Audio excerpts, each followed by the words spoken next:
Hello, hope y'all are doing well. It is September 27th, and today I'm back. So today I'm just going to be talking about Hurricane Ian the entire video. This is just this video should be shorter, since I don't normally upload in the morning, but I'm doing it this morning.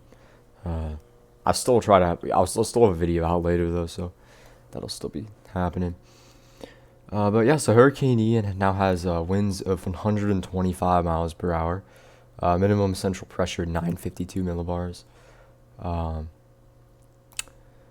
this is the new cone. You can see landfall at around a major hurricane right over Tampa is expected, according to the National Hurricane Center, weakening to a hurricane and tropical storm quickly because this is moving very slow, and then a depression as it starts to speed up and move up to the north. So let me get tropical tidbits here. Yeah, so this is what Hurricane Ian looks like right now. It's over Cuba. So we'll see if that it does anything in the way of weakening it. It still looks pretty good on IR there. There, okay. Yeah, taking a look at the models, taking a look at the GFS. GFS, this is tomorrow mid-morning, Wednesday mid-morning. We can see 968 millibar low. Kind of it's because we see a lot of rain though. I'm beginning to think that rain is going to be one of the biggest deals with this.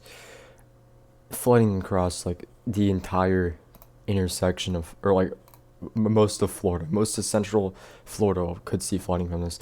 Expected rainfall: Orlando 6 to 10 inches, 10 to 15 right to the north, and 20 or not 20 plus 15 to 20 near Tampa. So a lot of rain's expected. GFS model. So this is the GFS, of course.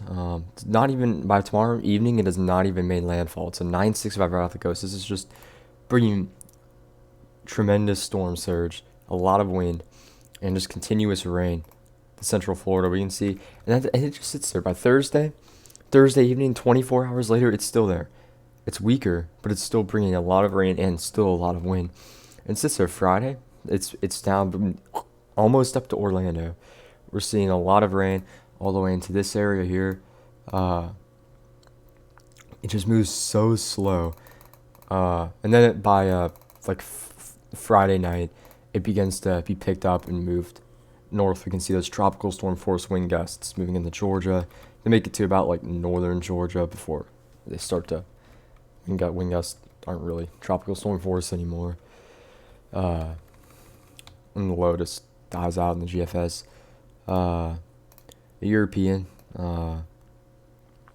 similar thing, landfall right to the south of Tampa, straight up through Orlando. The European does have this moving faster though. We can see it's moving a little faster, but it's still a problem. But we can see the GFS has shifted to most of North Georgia getting affected Saturday afternoon. The European still Friday night and the Saturday morning,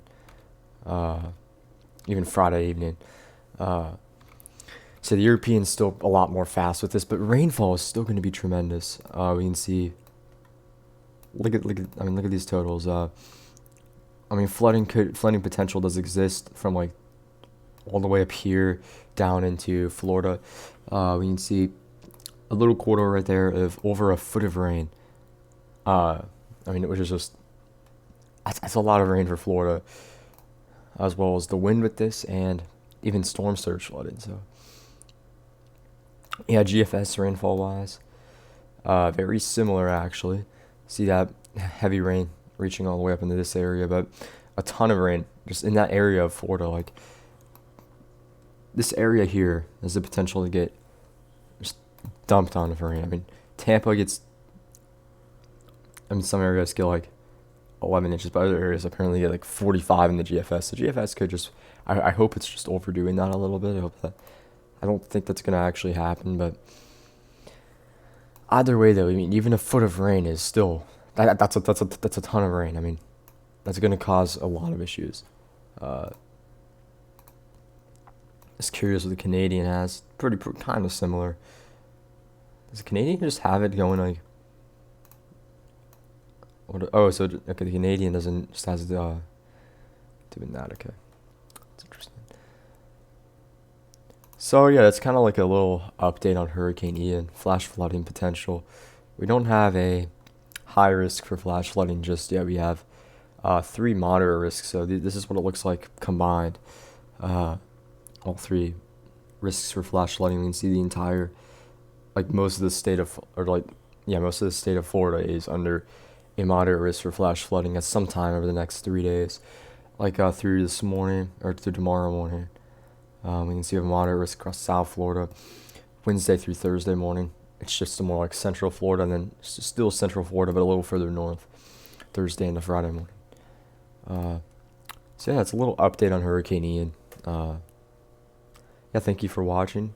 I hope y'all enjoyed the video, and I'll have another video out later to talk about this again. But yeah, thank you.